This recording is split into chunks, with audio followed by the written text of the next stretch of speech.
தமிழில் அங்கங்கே அதனுடைய பியோர் வேர்ஷன் ஆங்காங்கே அப்படின்னு நிறைய இடங்களில் நம்ம யூஸ் பண்ணுறது வழக்கம். இதற்கு இங்கிலீஷில் நம்ம என்ன சொல்லலாம் அப்படின்னா ஹியர் அண்ட் தேர் அப்படின்னு நம்ம சொல்லலாம். அங்கங்கே சில கோவில்களை நான் பார்த்தேன். இப்போது இந்த அங்கங்கே அப்படிங்கிற வார்த்தையை விட்டுருங்க.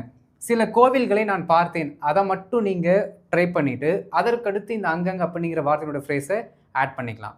நான் சில கோவில்களை பார்த்தேன். I saw a few temples. I saw a few temples. நான் சில கோவில்களை பார்த்தேன்னு சொல்லியாச்சு. அங்கங்கே அப்படின்னா ஹியர் அண்ட் தேர் அப்படிங்கிற வார்த்தையை கடைசியில் ஆட் பண்ண வேலை முடிஞ்சிச்சு. I saw a few temples here and there. I noticed, I found, இது வேணால் சொல்லலாம், கரெக்டு தான் meaning. Okay, I found a few temples here and there.